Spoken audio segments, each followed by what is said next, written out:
Ya, baik. Bismillahirrahmanirrahim. Assalamualaikum warahmatullahi wabarakatuh. Waalaikumsalam warahmatullahi wabarakatuh. Sebelumnya, terima kasih kepada Bapak Trisna Wijaya selaku dosen pengampu mata kuliah Pegadaian Syariah dan juga kepada teman-teman yang saya banggakan yang sudah hadir dalam perkuliahan kali ini.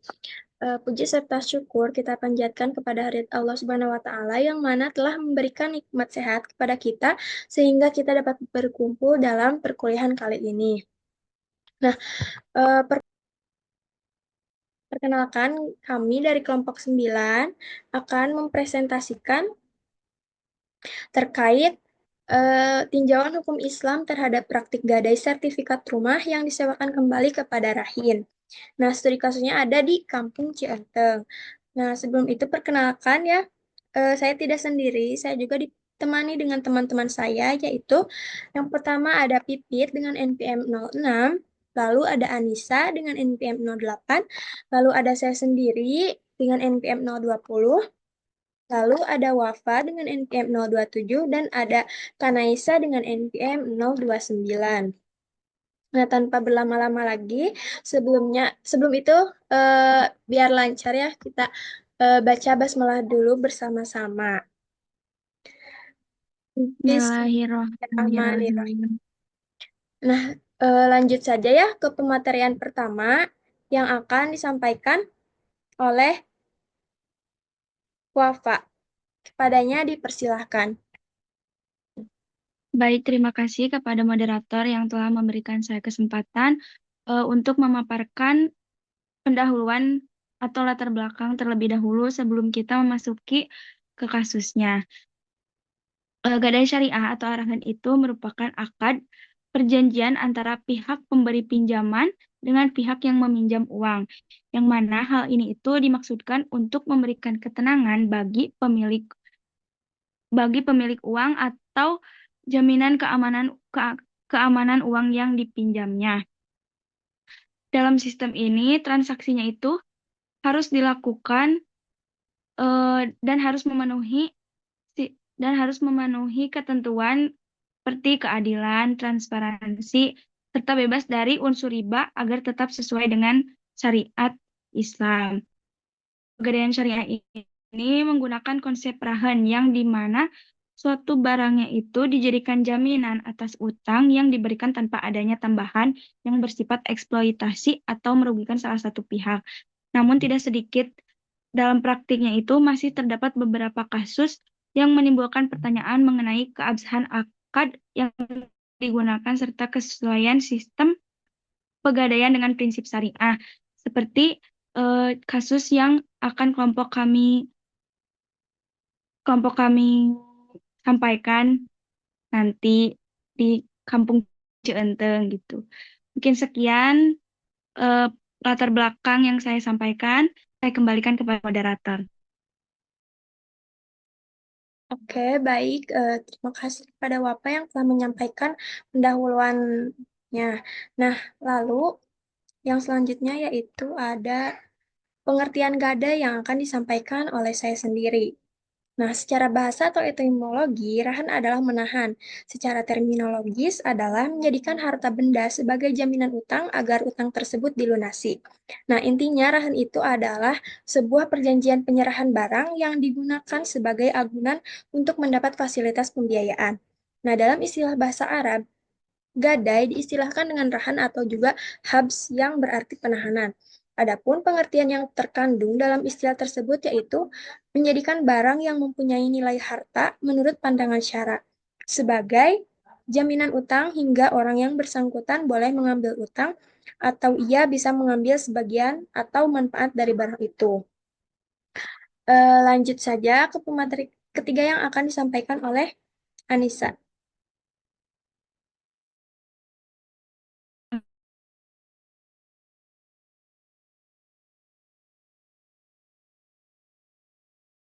Baik, terima kasih kepada moderator dan syarat yang harus dipenuhi, sehingga gadai tersebut sesuai dengan syariat. Syariat dan rukun tersebut adalah yang pertama rohin, yaitu orang yang menggadaikan. Rohin disyaratkan merupakan orang yang sudah dewasa, berakal, bisa dipercaya, dan memiliki barang yang digadaikan. Yang kedua ada murtahin, yaitu yang menerima gadai. Murtahin merupakan orang, bank atau lembaga yang dipercaya oleh rahin untuk mendapatkan modal dengan jaminan barang atau gadai. Tentang rohin dan murtahin disyaratkan keduanya merupakan orang yang cakap untuk melakukan suatu perbuatan hukum sesuai dengan ketentuan syariat Islam, yaitu berakal dan balik. Yang ketiga ada marhun atau rohin, yaitu barang yang digadaikan. Marhun merupakan barang yang digunakan rohin dijadikan jaminan dalam mendapatkan utang. Marhun disyaratkan sebagaimana persyaratan barang dan jual beli sehingga barang tersebut dapat dijual untuk memenuhi hak murtahin. Dalam operasional pegawaian syariah, marhun disyaratkan yang pertama dapat diperjualbelikan, yang kedua harus berupa harta yang bernilai, yang ketiga harus bisa dimanfaatkan secara syariah, yang keempat harus diketahui keadaan fisiknya, yang kelima harus dimiliki rahin. Yang keempat ada marhun bih atau utang, yakni sejumlah dana yang diberikan murtahin kepada rahin atas dasar besarnya tafsiran marhun. Persyaratan yang harus dipenuhi untuk marhun bi yaitu harus merupakan hak yang wajib diberikan atau diserahkan kepada pemiliknya. Memungkinkan memanfaatkannya harus dikuantifikasi atau dapat dihitung jumlahnya. Yang kelima, sigot, ijab, dan qabul, yaitu kesepakatan antara rohin dan murtahin dalam melakukan transaksi gadai. Syarat sigot yang harus dipenuhi dalam operasional pegadaian syariah yaitu sigot tidak boleh terikat dengan syarat tertentu dan juga dengan suatu waktu di masa depan. Rahan mempunyai sisi pelepasan barang dan pemberian utang. Seperti halnya akad jual beli, maka tidak boleh diikat dengan syarat tertentu atau dengan suatu waktu di masa depan. Sekian yang dapat saya sampaikan, saya kembalikan kepada moderator. Oke, baik. Yang selanjutnya yaitu ada materi terkait sumber hukum gadai yang akan disampaikan oleh Wafa. Baik, dilanjutkan kembali oleh saya yang akan membahas mengenai sumber hukum gadai, yang dimana dalam Islam itu pegadaian atau rahan ini telah diatur dalam beberapa sumber hukum utama. Di mana sumber hukum utama ini terdapat 4. Yang pertama ada Al-Quran. Quran Surat Al-Baqarah ayat 283 yang artinya jika kamu dalam perjalanan dan bermuamalah tidak secara tunai, sedangkan kamu tidak mendapatkan seorang penulis, maka hendaklah ada barang tanggungan yang dipegang oleh yang berpiutang.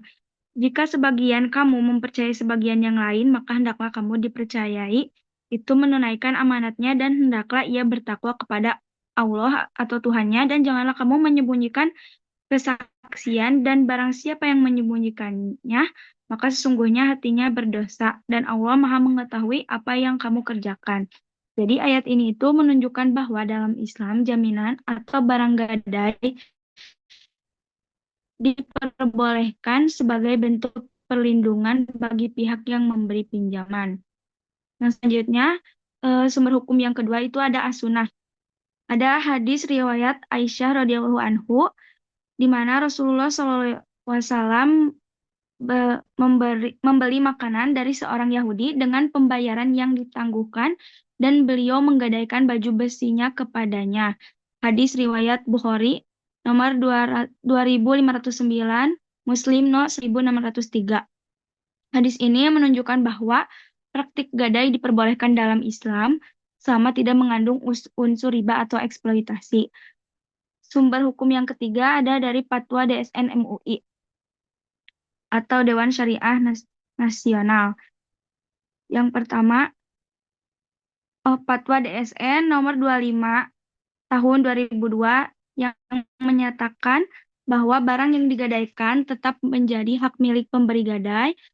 Penerima gadai tidak boleh memanfaatkan barang tersebut tanpa izin dan tanpa adanya kompensasi yang adil. Terus, jika ada pembayaran yang bersifat tambahan keuntungan bagi penerima gadai, maka transaksi tersebut bisa dikategorikan sebagai riba. Yang selanjutnya, sumber hukum dari KUH Perdata. Jadi, gadai dalam Kitab Undang-Undang Hukum Perdata atau KUH Perdata diatur mulai dari pasal 1150 hingga pasal 1160.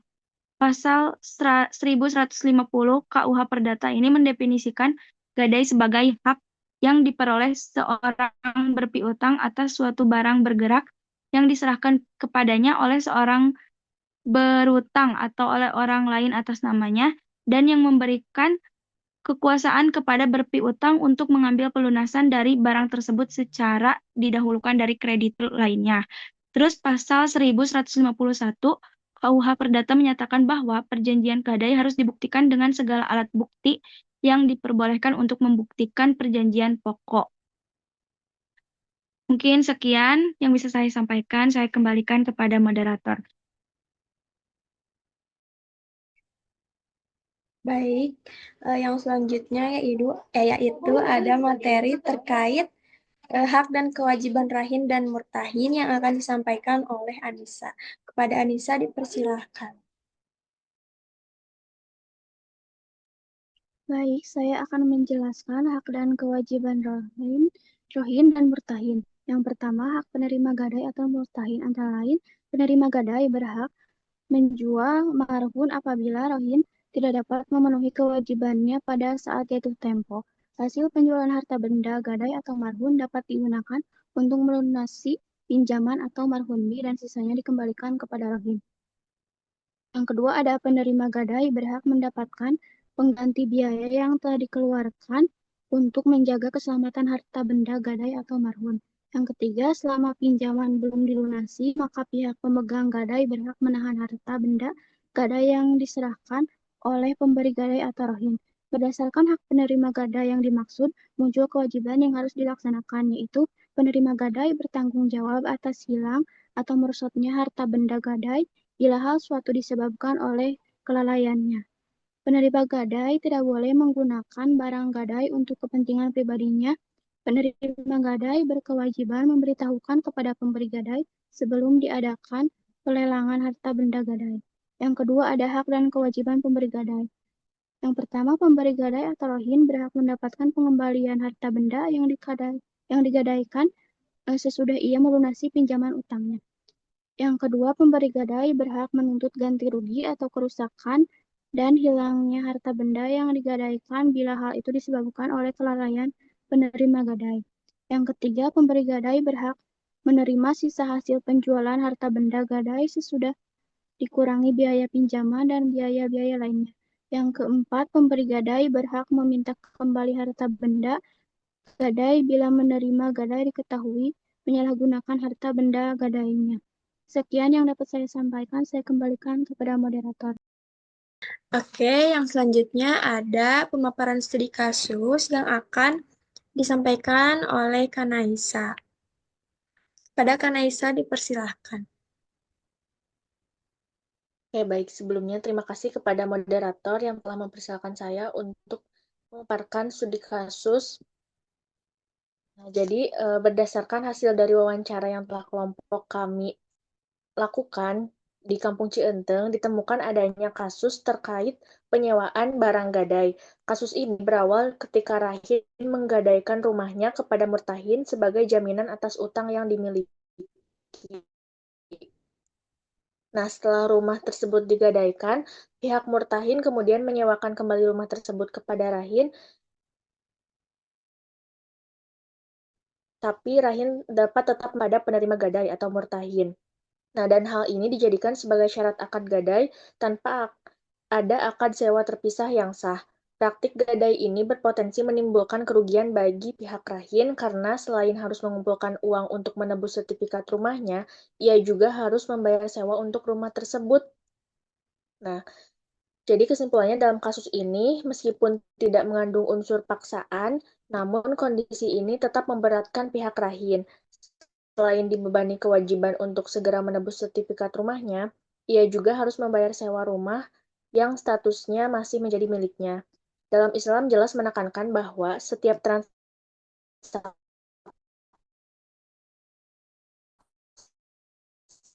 harus dilakukan dengan adil dan tidak boleh bertentangan dengan prinsip tersebut karena terdapat salah satu pihak yang dirugikan, yaitu rahin.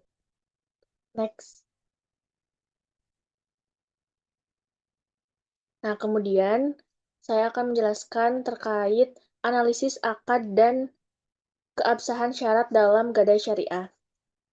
Yang pertama itu ada akad rahan murni dalam perspektif fikih. Nah, dalam akad rahan murni, hubungan antara rahin atau pemberi gadai dan murtahin atau penerima gadai hanya bersifat penjamin utang tanpa adanya tambahan manfaat bagi murtahin. Tujuan utama akad rahan adalah memberikan jaminan keamanan utang agar pihak murtahin merasa tenang tanpa mengandung unsur riba, eksploitasi, atau ketidakadilan. Menurut Fatwa DSN MUI nomor 25 garis miring DSN MUI garis miring 3 garis miring 2002, barang yang digadaikan atau marhun tetap menjadi milik rahin. Dan murtahin tidak boleh memanfaatkan barang tersebut kecuali dengan izin rahin dan tidak ada unsur keuntungan.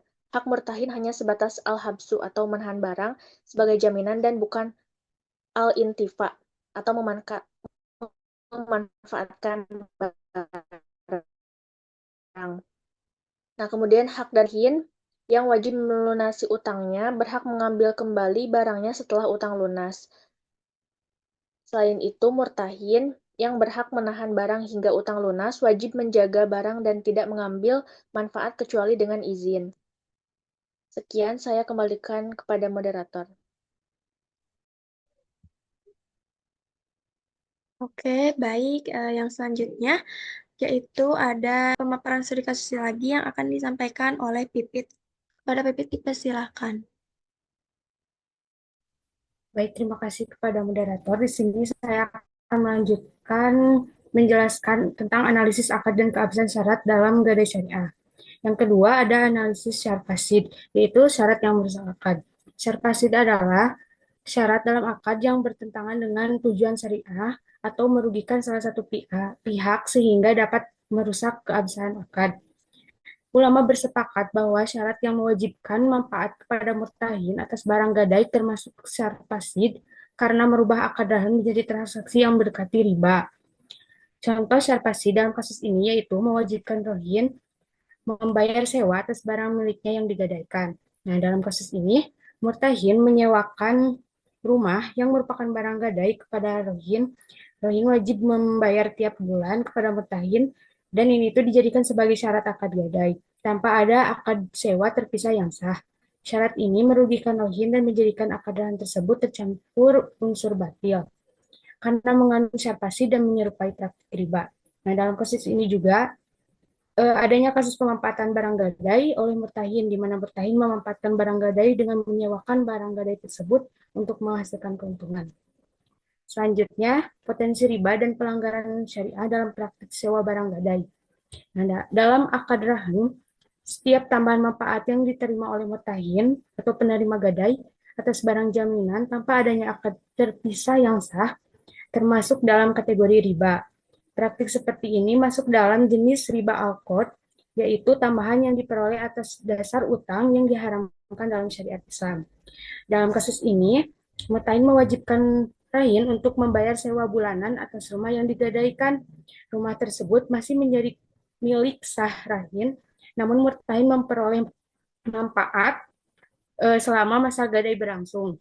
Karena manfaat ini berkaitan langsung dengan pinjaman, maka terdapat kemungkinan potensi besar dalam transaksi ini mengandung unsur riba. Nah, dalam kaidah fikih disebutkan kulu kordin jaro manfaatan penghuwa riba. Artinya setiap pinjaman yang menghasilkan manfaat itu adalah riba. Nah, dalam kasus ini praktik penyewaan rumah milik rahin kepada rahin sendiri secara wajib tanpa akad sewa terpisah merupakan bentuk sarpasid yang mengubah akad rahin menjadi batil. Mungkin sekian dari saya kembalikan kepada moderator. Oke, baik. Terima kasih kepada Pipit yang telah menyampaikan pemaparan studi kasus. Nah, yang selanjutnya yaitu ada sesi tanya jawab. Tetapi nanti ya teman-teman pas udah. Nah, pertanyaannya dua aja ya nanti, membuka dua pertanyaan saja. Nah, lanjut saja ya. Kita tutup Zoom kali ini. Sebelum itu, saya akan membacakan kesimpulan terlebih dahulu. Nah, eh, berdasarkan kasus yang telah dibahas, praktik penyewaan kembali barang gadai oleh murtahin kepada rahin merupakan tindakan yang berpotensi merugikan pihak lain. Nah, selain harus mengumpulkan dana untuk menebus sertifikat rumahnya, gitu, Rahin juga dibebani dengan kewajiban membayar sewa atas rumah yang secara kepemilikan masih menjadi miliknya. Nah, hal ini bertentangan dengan prinsip keadilan dalam transaksi Islam yang menekankan bahwa akad tidak boleh memberatkan salah satu pihak. Nah, mungkin sekian yang dapat kelompok kami sampaikan. Kurang lebihnya mohon dimaafkan. Wassalamualaikum warahmatullahi wabarakatuh. Waalaikumsalam warahmatullahi wabarakatuh.